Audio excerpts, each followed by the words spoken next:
चौक के आसपास उस ऑटो का जो है एक ट्रक से टक्कर हुआ है। जो टक्कर होने के उपरांत उस ऑटो में बैठे कुल 9 लोग अभी जिनकी सूचना प्राप्त है, उन 9 लोगों में से डॉक्टर्स द्वारा 3 लोगों को डिजीज यानी डेड बताया गया है। बाकी लोग इलाजरत हैं। कुछ लोग उसमें से बेहतर इलाज के लिए हायर सेंटर रेफर किए गए हैं, जो कि संभवतः भी सुरक्षित भी हैं। डॉक्टर्स द्वारा बताया जा रहा है कि उनकी जान को खतरा नहीं है, पर अदरवाइज वो लोग बेहतर इलाज के लिए रेफर्ड हैं। आप मरीजों के आने से पहले अस्पताल पहुंच गए, आप लोग खुद से उठ करके लग करके मरीज को उतार रहे थे और तमाम पुलिस फोर्स इंसानियत वही काम कर रही थी आज। जैसा कि मैंने आपको बताया कि सूचना मिलने के उपरांत हम और बाकी यहाँ के आसपास के सभी थाना जो हैं एक्टिव हो गए थे। कुछ लोग घटनास्थल पे गए जहाँ से लोगों को यहाँ पर लाने का काम किया जा रहा था। कुछ स्थानीय लोग जो सेना के कुछ लड़के थे उन लोगों ने भी वहाँ मदद किया और बाकी की टीम यहाँ भी आ गई थी ताकि पैरेलली यहाँ पर भी व्यवस्था की जा सके। स्ट्रेचर्स इत्यादि की डॉक्टर्स को भी सूचित किया गया कि काफी लोग आ रहे हैं, जिसके लिए जो बेहतर से बेहतर इलाज संभव हो वो किया जाए। डॉक्टर्स की टीम ने भी काफी मेहनत किया और भी डॉक्टर्स जो है, क्योंकि रात का समय था और डॉक्टर्स भी जल्दी से यहाँ पर आए हैं और सभी लोग प्रोफेशनली अपना काम।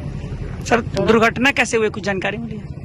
अभी प्रथम दृष्टया जो सूचना प्राप्त हुई है उसके अनुसार ट्रक से भिड़ंत की वजह से ये दुर्घटना हुई है। कहाँ के लोग थे सर? सभी लोग भिन्न जगहों के हैं। सभी लोगों का नाम पता इत्यादि अभी हम लोगों ने ले लिया है। सभी के परिजनों को सूचित कर दिया गया है। लोग जो हैं रमनगरा और सोनबरसा की तरफ के भी थे, फतेहपुर के, और कुछ लोग कन्हौली के भी थे। तो अलग अलग जगहों के लोग ये टेम्पो में सवार। ट्रक को जब्त किया गया था? अभी ट्रक की कोई सूचना प्राप्त नहीं है। ऐसा अभी जो सूचना है उसके हिसाब से ट्रक अभी भागा हुआ है। हम लोग अभी जाकर उसका जायजा लेंगे, चूंकि पहले प्राथमिक उपचार कराना एवं बेहतर इलाज कराना हमारा उद्देश्य था। उन लोगों को कर लिया गया है। ट्रक को बहुत ही जल्द चिन्हित कर लिया जाएगा।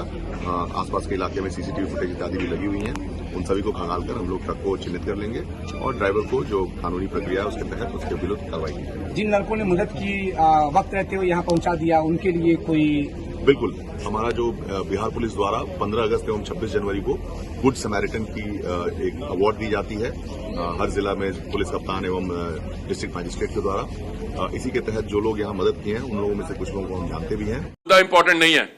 आप शशि थरूर साहब से एक चीज पूछिए, इतने साल आपने संयुक्त राष्ट्र में काम किया, इतने साल आपने संयुक्त राष्ट्र में आप कई अलग अलग डिपार्टमेंट्स में थे, इंफॉर्मेशन डिपार्टमेंट में भी थे।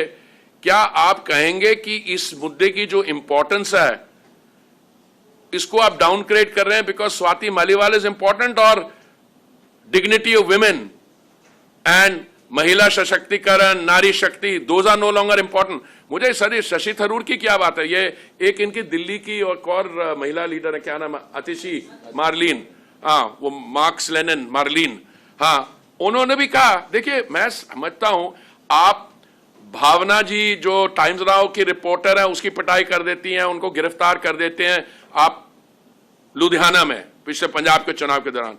कल परसों एक हमारी young reporter from Times Now Akanksha, उसको कर देते हैं। 19 फरवरी 2018 को चीफ सेक्रेटरी साहब को शाम को बुलाया जाता है मुख्यमंत्री जी के घर के आवास में। Now it's all we have the FIR, I can share all the details with you, और उनकी पिटाई कर दी जाती है। What are we dealing with here? And you say this is not an important issue. They ought to be ashamed of themselves who say this is not an important issue. Because the issue today is how you treat 50% of your population. And if you say because you are a politician of XYZ you can get beaten up, no, it's got nothing to do with who you are. But for any lady who goes to meet, any woman who either goes to her parents' place or her party president's place or to a relative's place, the least you expect, फिर कहीं हुआ ही नहीं, now you got the medical report। और फिर आप मुझे ये पूछिए कि जो केजरीवाल साहब जो शराब का घोटाला था, कितने 170 फोन इन्होंने डिस्ट्रॉय कर दिया। अभी वो क्या नाम है, विभव, उसने अपने फोन पता नहीं क्या वो रिकॉर्ड कर दिए। और मैं आप उस समय आपको बताता हूं, टेक्नोलॉजी अब ऐसी चीज है, वो सारे रीफॉर्मेट हो सकते हैं। ये मैं आपको एक रिपोर्ट, मुझे नहीं पता, आप सवाल पूछें। ED to Supreme Court, we have direct chats between Arvind Kejriwal and hawala operator. ये देखिए, direct chats between Kejriwal and hawala operator. ये मेरी रिपोर्ट नहीं है। तो मैं आज इन चीजों पे बात करने नहीं आया, but I know that you have an urge to ask this question and frankly I also have an urge to answer them, but that's a different issue. But Delhi, Narendra Modi ji ने पहली बार हिंदुस्तान के जवानों को मजदूर में बदल दिया है। मजदूर में बदल दिया है। कहते हैं कि दो तरीके के शहीद होंगे, एक नॉर्मल जवान या अफसर,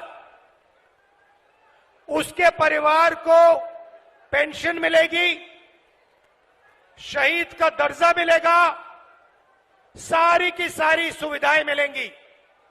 और दूसरा गरीब घर का बेटा जिसको अग्निवीर नाम दिया है, इस अग्निवीर को ना शहीद का दर्जा मिलेगा, ना पेंशन मिलेगी, ना कोई सुविधा मिलेगी, ना कैंटीन मिलेगी। ये योजना नरेंद्र मोदी की योजना है, ये सेना की योजना नहीं है।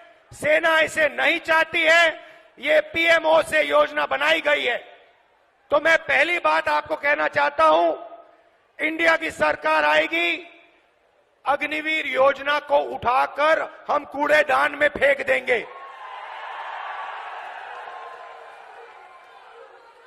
अगर शहीद होगा, अगर हरियाणा का युवा शहीद होगा,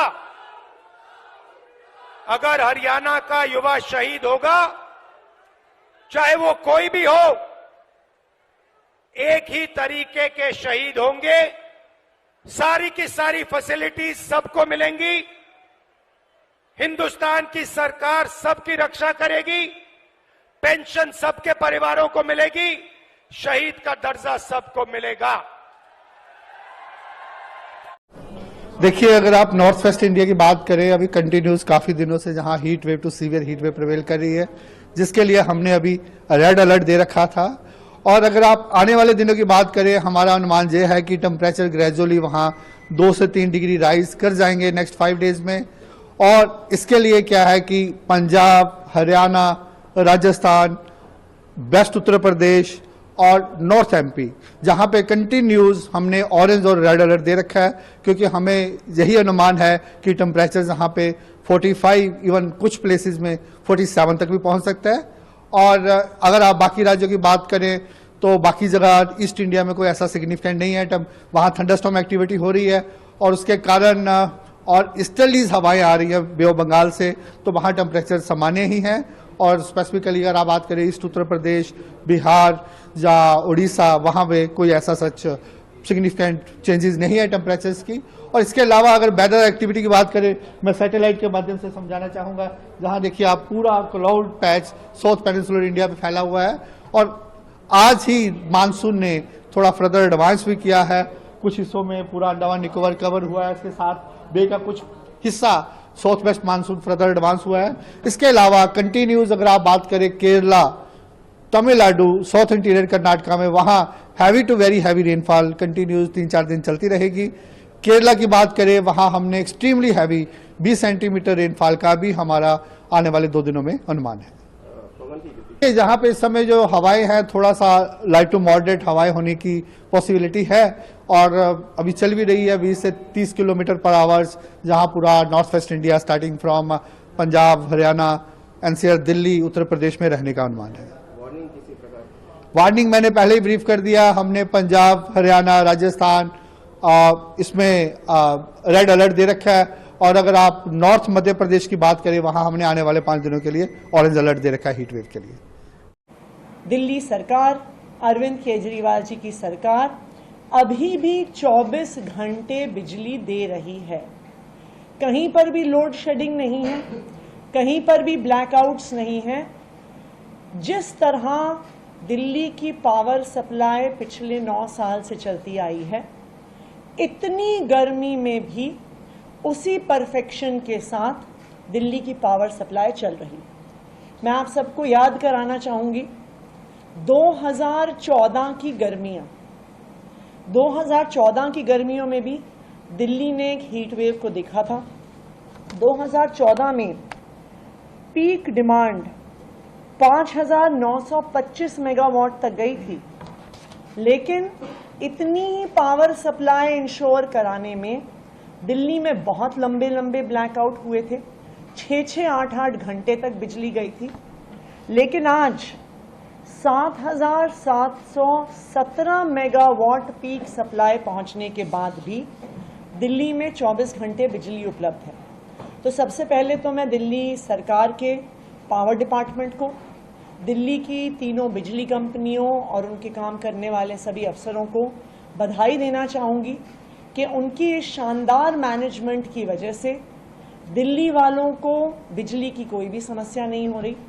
और मैं दिल्ली वालों की तरफ से दिल्ली के मुख्यमंत्री अरविंद केजरीवाल जी का धन्यवाद करना चाहूँगी कि शायद दिल्ली पूरे देश में एक इकलौता राज्य है जो 24 घंटे बिजली देता है। हम दिल्ली के आसपास ही देख लें, पिछले 3 दिन की हीट वेव में जो दिल्ली के पड़ोसी राज्य हैं जहां पर भारतीय जनता पार्टी की सरकार है, वहां पर लंबे लंबे पावर कट पिछले 2 दिन में हुए हैं। अगर आप देखने जाएं तो ग्रेटर नोएडा की कई सोसाइटीज में 21 मई और 22 मई को 4 घंटे से ज्यादा पावर आउटेजेस हुई हैं। नोएडा के 25 ऐसे सेक्टर हैं जिनमें 21 और 22 मई में 8 घंटे से ज्यादा लंबे पावर कट्स हुए हैं। गाजियाबाद, वो भी उत्तर प्रदेश में, वहां पर गाजियाबाद के कई हिस्सों में 6-6 घंटे के लंबे पावर कट्स हुए हैं और लोनी में 14 घंटे के पावर आउटेजेस हुई हैं। दूसरी तरफ अगर हम हरियाणा में देखने जाएं, जहां पर भी भारतीय जनता पार्टी की सरकार है, तो गुड़गांव में पिछले 3 दिन में रिपीटेडली दिन में 10 बार से ज्यादा पावर कट्स हुए हैं। कुछ ऐसी सोसाइटीज हैं जिसमें सुबह से लेकर रात तक 13 बार पावर कट हुए, क्योंकि हरियाणा सरकार पावर सप्लाई नहीं मेंटेन कर पाई। हम ये लिस्ट देखने जाएंगे, चाहे मध्य प्रदेश में भोपाल हो, चाहे उज्जैन हो, चाहे राजस्थान हो, जहां जहां पर भी भारतीय जनता पार्टी की सरकार है, वहां पर लंबे पावर कट्स इस हीट वेव में देखने को मिले। और यही कारण है भारतीय जनता पार्टी को और प्रधानमंत्री नरेंद्र मोदी जी को अरविंद केजरीवाल जी से परेशानी ही इसलिए है क्योंकि जहां एक तरफ मोदी जी वादे करते हैं, अपना एक भी वादा पूरा नहीं कर पाते। आज बीजेपी रूल्ड स्टेट्स में भयंकर पावर कट्स हो रहे हैं और वहीं दूसरी ओर अरविंद केजरीवाल जी हैं जो अपना हर वादा पूरा करते हैं।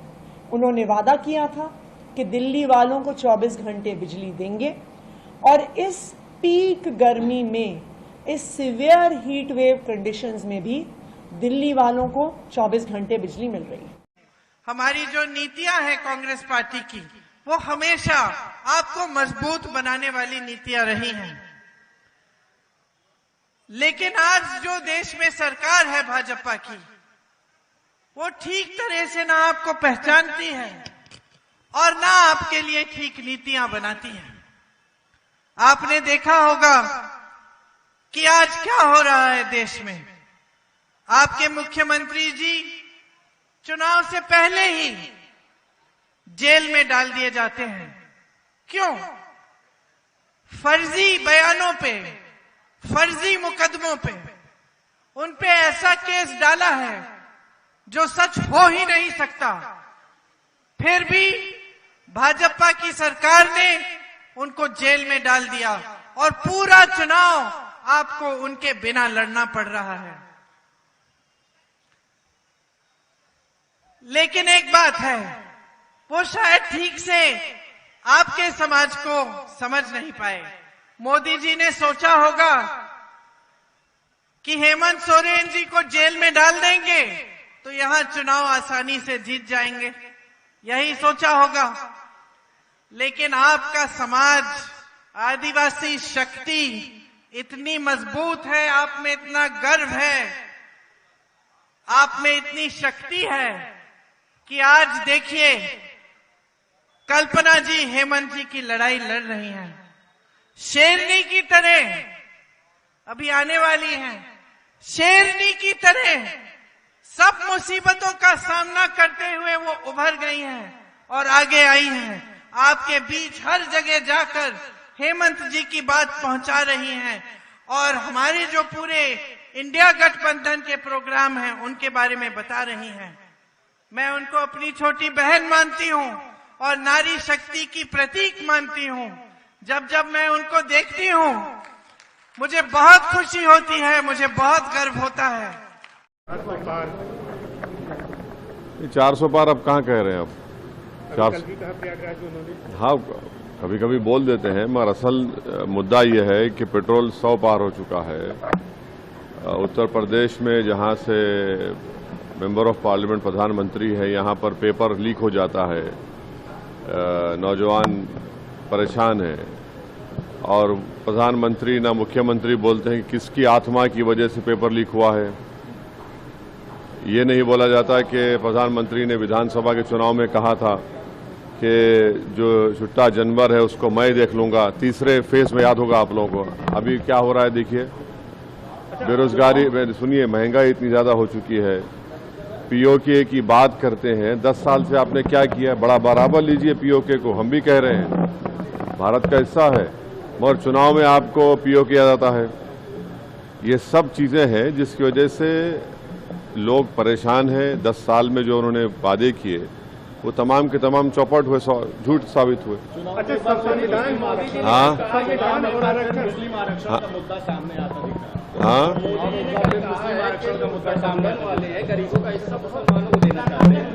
पहले तो ये पहली बात तो ये है कि किसी का आरक्षण छीन कर किसी को नहीं दिया गया। नरेंद्र मोदी देश को ये बताएं कि जो उन्होंने इकोनॉमिक वीकर सेक्शन के ग्राउंड पर जो 10% रिजर्वेशन दिया है उसमें दलित आदिवासी को तो हिस्सा नहीं मिल रहा है, ओबीसी को। जो आबादी में 20% हिस्सा है उनको अब 10% दे रहे हैं और जो आबादी में 80% हिस्सा है उनको अब 28% पे समेट दिए। तो यही तो सबसे बड़ा धोखा उन्होंने किया है आरक्षण का। अमित शाह जी ने ये कहा है कि 4 जिलों में जिस तरीके की सिचुएशन चल रही है, आपने देखा होगा कि पिछली 4 इंसिडेंट हो चुकी है, बिना भाषण दिए जाना पड़ा है राहुल गांधी और अखिलेश को। क्या हुआ है? अखिलेश राहुल कॉन्फिडेंट दिख रहे हैं। आप पुराने नेता किस तरह से कॉन्फिडेंस को देख रहे हैं? क्या इस बार बहुत बदलाव है? लाठीचार्ज की नौबत भी आई पर आपको। अब एक सभा को ऑर्गेनाइज नहीं कर पा रहे तो चुनाव कैसे लड़ेंगे भाई? सभा को तो ऑर्गेनाइज करना पड़ेगा ना, अब चुनाव कैसे लड़ेंगे फिर आप?